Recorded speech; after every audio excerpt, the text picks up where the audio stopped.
town. Take me down to Hockey Town, yeah,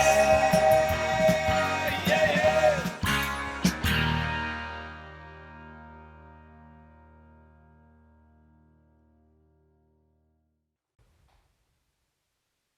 Hello, hockey fans. The Minnesota Hockey Connection show is on the air. It's November 14th, Monday. We're at PACT-TV studios, and we got the DAHA.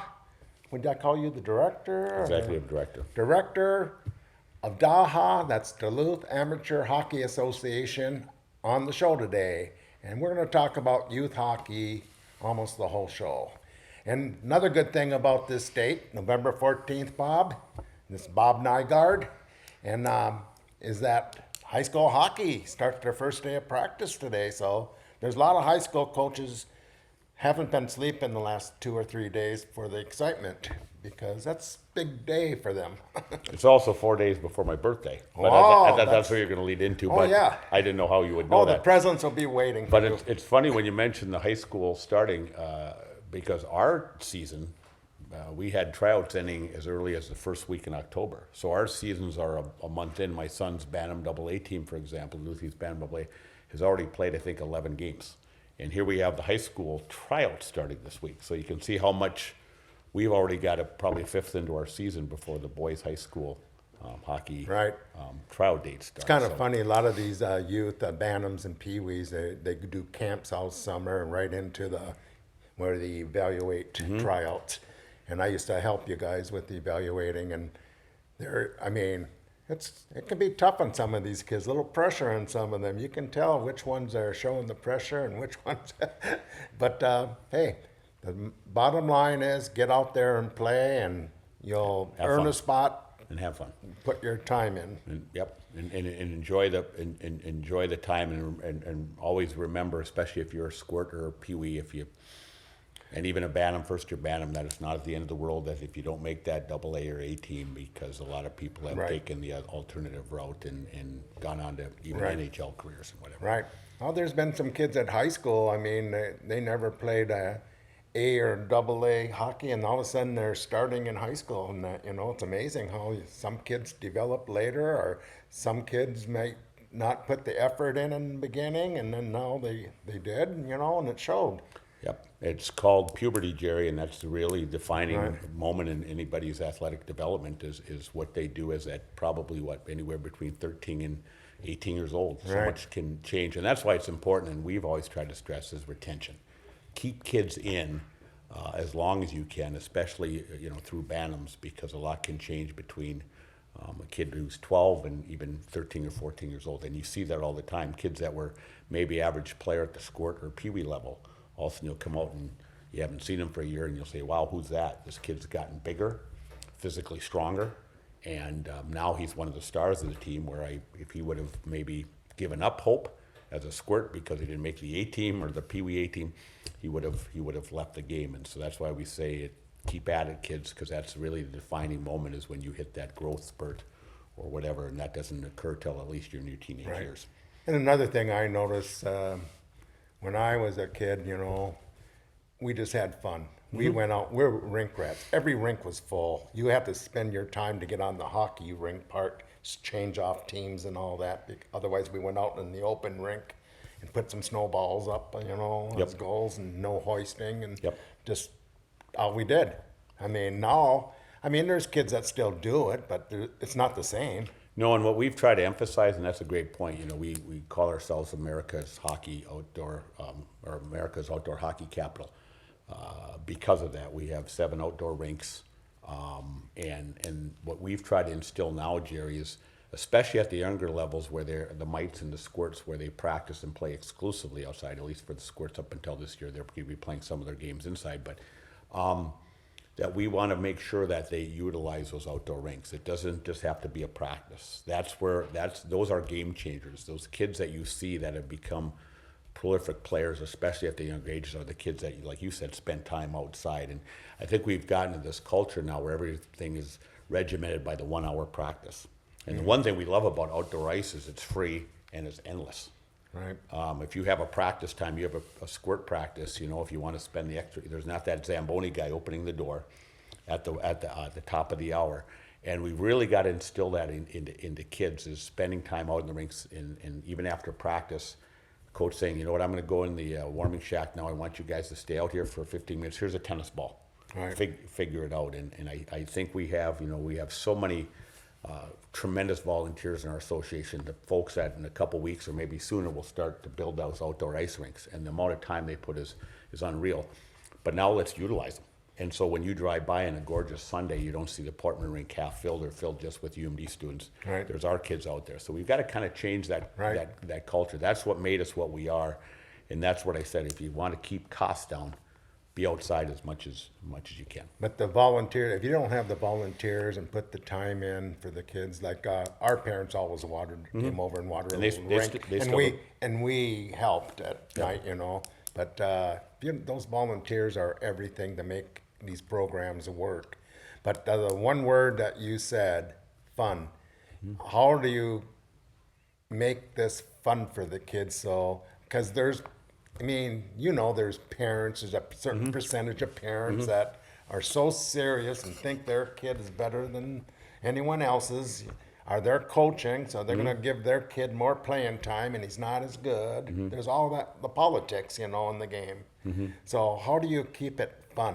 Well, I think we've done a remarkable job of that, considering there are some of those outside pressures. And any conversations I've had that have dealt with parents, and we have our, I want to say, fair share. I think we have a small percentage of the time I've spent is dealing with parents who seem to be upset about, like you said, playing time or whatever. But I always end the conversation or end the talk, or near the end of the talk, ask one simple question. I say, well, how are your kids doing? And the answer is usually, oh, the kids are doing fine. And I say, well, I think our conversation's over then, because that's our goal. I don't mean to be flippant about it, but I think, Jerry, if you ask kids, somebody was talking the other day about when people get up and they move, and I've never quite understood this, where you take and you move at the youth level, you move somewhere just for hockey, not for school, not to be closer to a job, not to be closer to an ailing relative or whatever, but for hockey. And I just can't believe in my heart of hearts that one morning that family was sitting down at the breakfast table, and Johnny looked up at his mom and dad and said, you know what, I want to move to so-and-so. No, that doesn't come from the kid. They want to have fun. They want to play with their friends. Right. And that's why sometimes we overlook it. It's not driven by the kids, and we have to keep that in mind. Our mission statement, Minnesota Hockey's mission statement, USA Hockey's mission statement, all geared towards kids. Doesn't have a sentence in there about parents. Doesn't have a sentence in there probably even about adults. It has all to do with the kids and what we're doing for them with development and enjoyment. And like I said, I think our numbers have been very consistent. That's, to me, a measure of an association too, is your retention level. You can have all the great programs in the world, Jerry, but if you don't have the kids coming back, numbers beget success. And you got to keep as much numbers as we have. And our numbers have held pretty steady, somebody said, for about the last 5 or 6 years. Similar, as we were talking about earlier, with the demographics of Duluth. Right. Now, could we always be better? Yes. But one of the things they talk about is cost, and we're very proud of the fact that for the 5th straight year, our registration fees have remained the same. And think about this year with all the inflation. Rink rates have gone up. Electricity rates have gone up. Official rates have gone up. Right. Officiating rates. USA Hockey rates went up. Ours stayed the same, so we're doing our best to keep those costs to a minimum. Hockey can be, like a lot of sports, somewhat expensive, but we do our best to, with practices, combining teams with practice, playing outside, doing those things that at least minimize the costs and keep as many people involved in this game as we can. So that's how you keep the cost down, huh? Well, that's part of it. And like I said, I think that's the other thing is, again, utilizing those outdoor rinks, because rinks now at the cheapest, I think, are $200 an hour, during the winter. And I said, that's $200 every hour you're outside. That's what you save in cost. Well, if you go back east or out west, that's $500. Oh, we get by on the cheap. Yeah. Heritage and Freiburger and I think Westman are the least expensive in the area. But yeah, compared to what the cities have. But again, you're confined by that hour. Okay, you just said a word, Freiburger. Everyone calls it Friesburger. Yep. But that's a lot, mostly youth games up there and tournaments. Yep. They use that rink. Is there any room? I heard rumors, but Is there any truth down the line they might tear that down? Well, I think we got to the point, I've worked with the city and we've developed over my time here, that was one of my goals too, is develop a better relationship on both sides with the city, and it's a city-owned building, even though I always said all the money that was put in that and the sweat equity all belongs to DAHA members, but it's on city property, belongs to the city. But there's a point, and we're trying to work that, where we have to start making decisions, strategic planning, like where are we going to be. Gordy Atoll, I'll put a shout out to him. He's kept that thing going for I don't know how long. Without it, and we talk about the tourism tax that we were able to get this year, we need a viable Freiburger to bring those teams in on these weekends so we can play. And I just think it has to be reviewed as where do we want to be in, again, 10 years from now with that arena. It's 51 years old. Right. Like I said, it's still the greatest ice. I get a kick when I hear Friesberger, because any things I've seen on Twitter where they ask questions about what's the coldest rink or memories or whatever, that rink is always brought up. And so it does have its charm. The old curling club was that way too. Yeah, it does have its charm. And you speak of, I think this, I want to say this Friday, I think Mike Randall's St. Thomas team is going to scrimmage Hermantown up at Freiburg. Yeah. And I thought the girls have the Hermantown rink, so they have to move it. Yeah, and so we were great to accommodate them, and so they're high school. I'm sure Mike has memories of that place, with raising his kids and going through there. And I always tell people, I said, you haven't completed your checklist as a youth hockey player if you haven't played at Freiburger Arena. But again, great ice and probably the cleanest area you're going to find. Gordy does an absolute remarkable job of that. But yeah, there's got to be decisions made on that front as far as what we want to do in the future and what Heritage, if there's possible expansion there, who knows. But it's just, we got to get to that time where we can't just think about today, we got to start thinking about tomorrow as well. And that's brings up a point. Last year I had the new coach for the new Stella Maris team, the new Scotty Catholic Piant, high school, Scotty Piant, and he mentioned something he doesn't know. I mean, it's just preliminary. I mean, but the rumor is maybe DAHA and Stella Maris go in together and build a double rink where DAHA has one and the rights to the one all the time, or whatever. I mean, how you do it. But work together, and that's a possibility. We got to look at those possibilities. We can't, that'd be great for the city. I've said this before. I would love to see a third sheet at Heritage, the right behind where the Children's Museum's parking lot is. I said in similar to what they have at Moorhead, where they started out with two and they built a third. Bemidji started out with one, built that extra. This could be a practice sheet, but I've always said the nice thing about Heritage, which I still think is the best youth hockey rink in the state, is that whole facility is you already have the infrastructure. So adding another rink isn't going to be a burden. The problem you always have with Freiburger is it's sitting alone up in Woodland. And it's only a 5-month building because obviously there's not enough ice usage or demand in the summer. That's why a Heritage Center could have something where you have ice in there from November to maybe mid-February, and then you can make it indoors for the spring season so kids could come in baseball. Soccer or whatever. I've talked it over. I would like to see that being explored more too. But just getting that conversation, Jerry, and those things that you've heard, I think that's important. I mean, you don't need it very often, but the only problem that I would see with having a third rink is parking. There's a few high school games that load them up, and there's tournaments. Sometimes on weekends. But there's places across the street. There's other things you could creatively do. But that's the minor problem. And you're talking about a very select number of days that would be. But I just think, again, you have all the piping and the electrical all set up where you could just tap into that and run it right out the Zamboni door. And anyway, that's just another thought we've had. Well, let's get down to the dirt. You've been with DAHA now for 3 years. This is my third year, yes. I think you're the SID, Sports Information Director for the football and hockey for 37? A lot of sports, 37. So I got a ways to go to catch up to my tenure at UMD. I have a feeling, Jerry, I'm going to say this, I don't think I'll be alive to match that 37. Well, you can work on it. 34 years. Well, and if I was still working, I probably wouldn't recognize you. So it would be. Well, first of all, what do you miss at UMD? I miss the camaraderie. I was at the UMD hockey game and I saw you, but being in the press box, being around those guys, being around the players and the coaches. But the flip side of that is the long hours. I'm now free on the weekends. I've got a daughter who's out at Boston College. who I've gotten to see now quite a few times. Great city. Yeah, it is. I got out to a great college too. Got out to the Frozen Four last Right. year, and then we went to Parents Week in the last 2 years. And Yep. again, as I mentioned to my wife when we were out there a year ago, first year my daughter was there was COVID. Last year was the first year we had a Parents Weekend. Sitting in the stands, beautiful day, watching BC taking on Missouri, nationally televised game, and I turned to her and I said, you know, if I was still at UMD, I wouldn't be here. I'd be at home watching us pummel, you know, University of Mary 86-5 or something. And I said, so it's been enjoyable in that part to have that time off. But to work where I do now, I'm blessed. The staff at the Heritage is phenomenal. They're great people. I love the product. I know we've got some issues. One of the things is that Duluth is, and it's no secret, is you have a very diverse community. You have a long geographic area. We've got people way out in Gary Morgan Park all the way up, you know, and our association is basically the school boundaries. Right. So we go up to Pequon, we go up to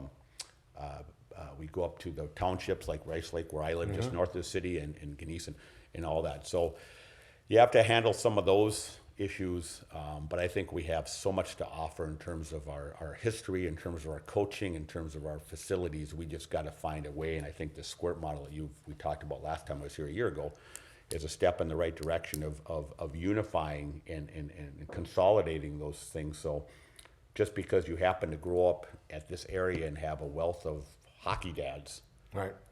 doesn't mean you should be penalized if you grow up in an area where you don't have that. And, Right. and the squirt model that we started last year, where we brought all the city together, has proven that the kids all get the same exposure, the same experience to these resources, and it's worked out well. Again, it's change.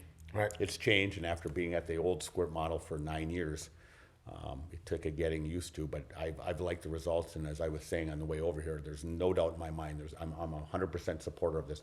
No doubt in my mind that you will also see results on the ice, which is part of our deal too. It's development. People forget we're here to develop. Okay. But you're going to develop the newer players, the less skilled players.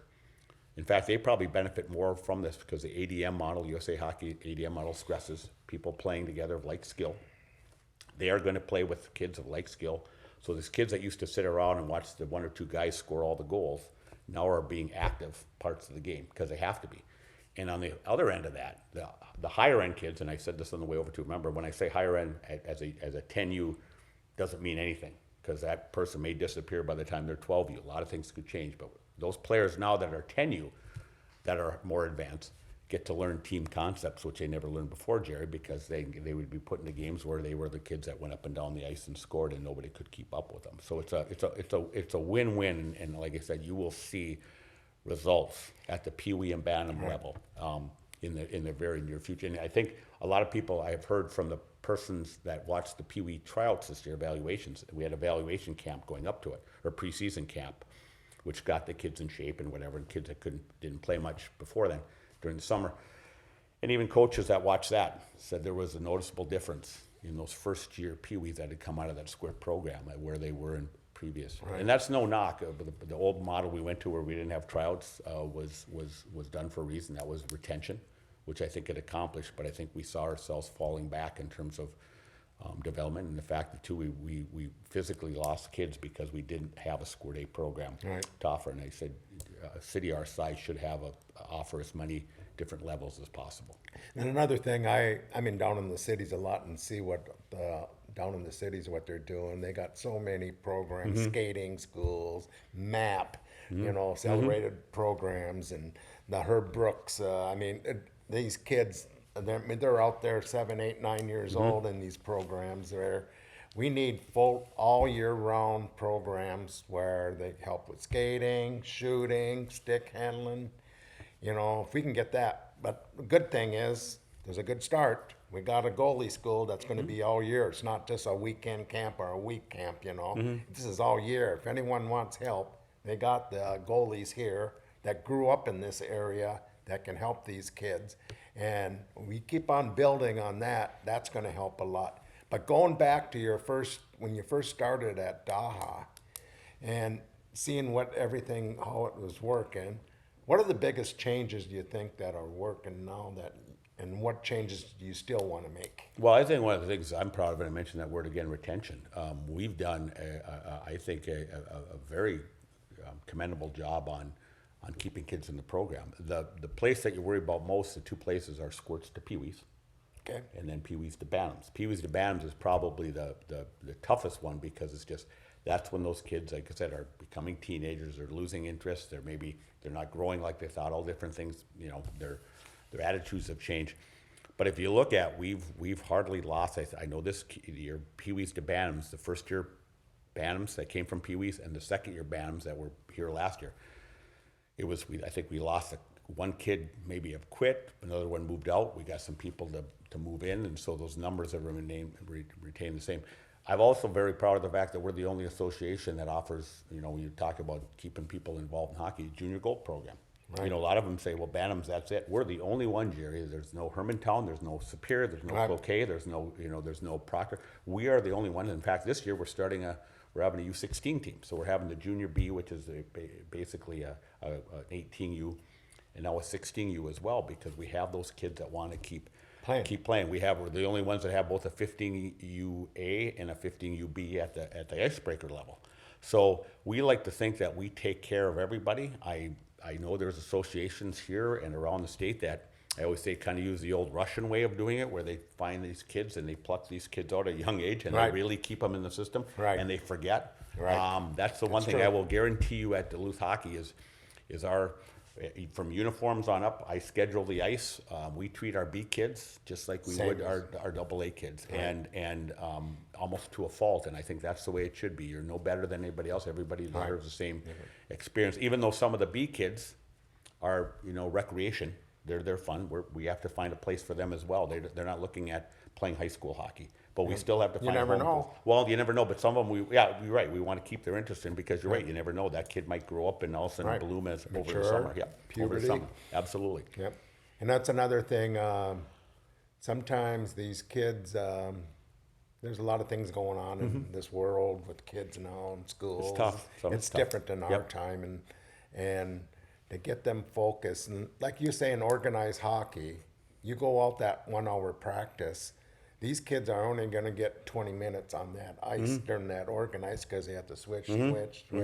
So that's why rink ratting is so important, to learn the skills and practice your skills, because you're not going to have the time in that hour practice to practice these things. So these kids have to have the motivation to play more skate after practice and stuff like that when they have time. And you mentioned that too about you know, the kids these days have so many other things that they're confronted with or whatever, and you know, the cell phones and all that, and social media and just so many things they're being bombarded with. And that's why I think it's also important that we make sure we have the right coaches in place. And I know we talked on the way over here, is a perfect example of that is Jerry Picard, who coached the last couple of years with the Bantam A program, a guy I have a great admiration for in terms of being the guy that's got accountability and discipline and fairness, but teaching those character values. You know, when you walk into the Heritage Center, there's 8 character values out in that building, and we want to make sure that, you know, and I know it sounds cliche, but we just don't want to make good hockey players. We want to make good kids. And I think it's finding those coaches, because there's a lot of them at the AAA summer stuff, Jerry, where it's all about hockey. And I think if you haven't made well-rounded character kids like Scott Sandlin always talked about, I think you failed as an association. And that's why it's so important that we keep that in the forefront of our mission. And I think there's so many people that think those are mutually exclusive, and they're not. And these coaches are volunteers. Yes. I mean, I can't say enough about them. It's amazing. I mean, I know sometimes there's parents because their kids are playing, but still, they're volunteers, and they're giving their time, and you know, we know most of them. 99% are going to be fair, and that there's always going to be that 1% in anything in life that, you know, just doesn't do it the same way. And I've been coaching baseball. That's my sport for I think the last 23 years or something like that. So I always tell people I'm an administrator. I'm a sports official. I'm an umpire in baseball and softball. I'm a coach. So I've been in all those different corners, so to speak, of the organization world and sports world. And no, I can't say enough, Jerry, about the volunteer coaches, the time that they're, and I don't even care if it's a parent coach. Because when somebody says, well, his kid plays on the team, I said, well, he's not giving individual lessons. He's also coaching the other kids. You know what I mean? And the time that they spend, and particularly those that don't have anybody in the program. You look at the hours that go into that, and I'll use a double A, where my kid played last for the double A. We were figuring out about practices to game ratio, and so we started with the Bantam A's, double A's, because they practice the most. We figured between the games and the practices alone, a minimum of 250 hours. And this is in travel time going to 5 out of city tournaments. 250 hours of volunteer time that our coach and head coach and assistant coach put in last year. Now think about it, that's 6 work weeks of volunteering. And I said, how do you put a price on that? And I wish parents, and I know, like you said, the majority of them do, but really appreciate. I mean, if you had somebody say, hey, I'll volunteer to spend 6 hours with your kid, you'd be going nuts. But now think about, you'd be happy as a client, but now think about that amount of time that these people are putting in. That's why we said and I hope we've also done a good job of that, of supporting our coaches, supporting our officials, supporting our board members, because those are the people that are really, Jerry, make this work. You're only as good in any youth sports organization as your volunteers, period. So what's the number one thing you think DAHA has to do to get these teams up north here in Duluth area to compete with the Twin City teams? Because it's getting a little separation now, and it's kind of sad. But there's some way we can still do it, because we always competed with what we had up here, a lot less than they had down there. I think if finding, you mentioned about that off-season stuff and all these year-round things, I think you still have to have that balance, Jerry. But you mentioned about camps. One thing that we always tell people, especially younger parents, summer camps, take them or leave them, especially when the kids are young. If you want it to be a recreational or a physical activity, great. We always say one of the best things the kids can do, all players can do when they're young, is power skating. Get in some sort of power skating. Right. And skating is everything. Skating is everything, but make sure you start with that basis. And we have some great instructors, Brownwind, and we have Sarah Ching, and there's others in the area that work with us and work with other things. You mentioned the goalies, with Terrace Lenzik and Jerry, and of course my good friend Patty, and of course my good friend Brant Nicklin, who's done a phenomenal job with us, runs a camp. And but I think that's a tough question, because I think the cities, and again with the numbers, the pure numbers that they have, Jerry, they can weed things out. They come out to tryouts for Bantams, and they probably have 200 kids. We have 75. I mean, even Duluth. But it's going to take more work and more development. But we'll keep trying. But that's always going to be the big inhibitor, is just having those numbers that they do, where they can be so selective. And so it's not going to stop us from certainly trying. Well, we were talking to Bob Nygaard, director of the DAHA Hockey Association in Duluth, and boy, Bob, we can talk another half an hour. But I want to thank you for helping these kids, making it fair for everyone, and keep up the good work over there at the DAHA and your employees over there. That, boy, the scheduling, I mean, there's so many things go on that people don't know. But I thank you for showing up today, and we'll have to get you back on later on in the season maybe. Well, I appreciate you having me. Thank you, Jerry. And that's it. So goodbye for now. We'll see you at the rink. PACT-TV Studios in Duluth is signing off.